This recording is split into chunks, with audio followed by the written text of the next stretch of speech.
You're about to buy your first guitar? Well, this is what I would do if I had to do it all again. The first thing is I actually regret buying my guitars too early on. Now, not because I don't like it, but because I missed out on a lot of things. So I'm going to go through a few steps. What I'd do if I could do it all again, and I think you'll get the benefit if you're about to buy your first or even second guitars.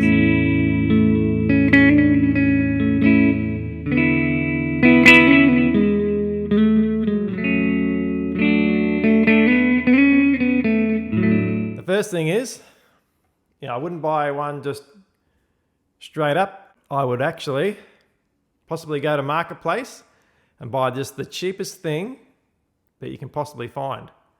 Like that guitar down the back. What is it? I'll just go grab it and we'll have a look.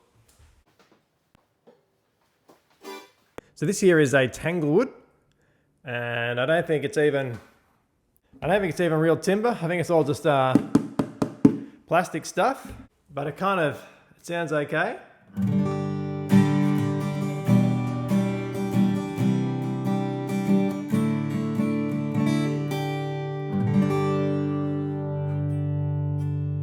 The reason why you get one cheap off of Marketplace or wherever you may find it is, one, if I get sick of this, I can sell it. It cost me $220, $220. If I ever don't like it, as long as I don't break it, I could probably get me $220 back. If not, maybe $270, make $50. Now what you can do with a cheap guitar is, one, before you get something you really, really like, is at least you have something to play. So it's important just to get something that you can start playing. Another thing this did is I was able to learn a little bit about guitar. If you've never done nothing, you can learn how to change strings on a cheap guitar. If you scratch it up or damage it, won't matter so much. But I also adjusted the saddle, the nut filed down a tiny, tiny, tiny bit, didn't need much, and adjusted the truss rod. So I practiced on a cheap guitar, and this plays close to perfect for a $220 guitar. I go into guitar stores now and try $5,000 guitars, and this doesn't sound as good, but it plays better than probably 80% of them because I've sort of set it up. I think I fluked it. I watched a lot of YouTube vids on how to do it, and I think I may have fluked on setting it up, but she goes all right.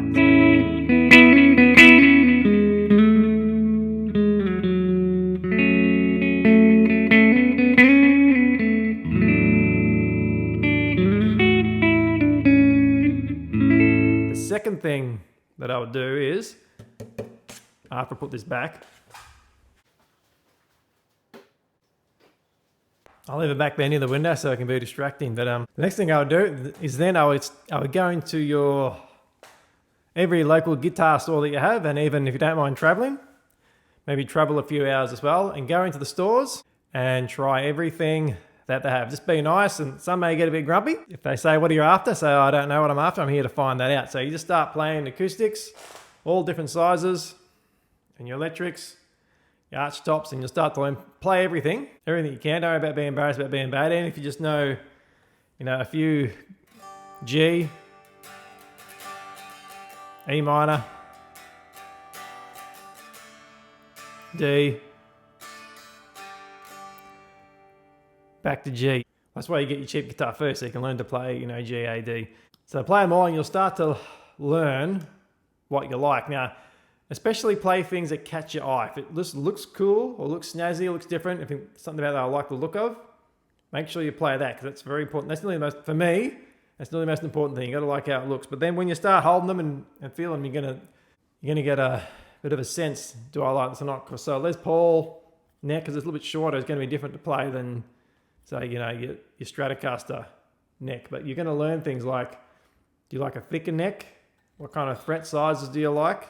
Just how you like the body against you and in your lap or when you're standing. How do you like the feel? Do you like heavy guitars or light guitars? All these things are going to start playing on your mind. You're going to go through all these guitars, and at the end of it, still don't buy anything, but use notes on your phone and write down everything that you liked or what you didn't like, which few guitars stood out. Then you go to your next store, maybe another day, next week, and do the same thing.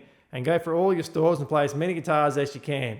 For 2 reasons, or maybe for 3 reasons. For one, is you may save some money doing this because you won't make as many mistakes. Maybe. It's hard to never make a mistake in life. You're always going to make mistakes. You just got to make a decision. Whatever part of it is wrong, correct course, and go again. All things in life. So you're going to learn what you like. You won't have to, hopefully, not spend money on a guitar you don't like, which you could if you buy something straight up. But you're also going to get the fun of the whole thing. It's a fun experience to go to different stores and try all these different guitars. If you don't do that, you just buy something, you miss out on the fun and the experience of going and trying everything and getting more experience and learning more. So you need to go and try all these guitars out and then start writing in which ones you like. Now, when you narrow it down to 3 or so, you may want to pick which one you like the best. And maybe you've got a budget, like most people, and you may have to follow that budget. Then you've got 2 options. You can either look for something that's in that model, in that range, secondhand somewhere, like on Marketplace or whatever you want to buy it from. Or if you're fussy, you want the color you want and the specific model, you may have to buy it new. Now, if you do that, you may want to go in and ask for a deal, see if you can get a deal, or wait for the end of year sales, whatever they do. Sometimes you get a pretty good deal from a new one as well. If I was going to buy a guitar from scratch, I wouldn't buy them so quickly. I'd probably want to wait. And even if you had the money, just spread it out. So you got the fun of researching guitars, going and trying them. You can look them up on YouTube, but that's another thing I wouldn't quite do, because I wouldn't just take another guitarist on YouTube word for it. So that's including me. I may say, you need a Les Paul Standings, they're the best guitar in the world. The neck's easier to play, and they sound cool.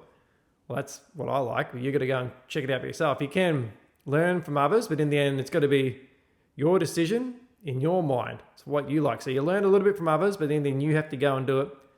You've got to go and get that experience. So listen to YouTubers, but don't just do what they say or what they like. At the moment, there's a lot of people who I just want to boycott Fender because they're trying to prevent anyone from using their shape. And you may not want to do that. You may actually want a Fender, and that's fine if you do. So just make sure you make your choice. You can listen to people like me, but in the end, make your choice, because listen to them on YouTube and watching them, it's going to be a lot different when you go in and play it and actually feel it. Once you go in there and feel it, it'll be a whole lot different, and that's the best way you can decide.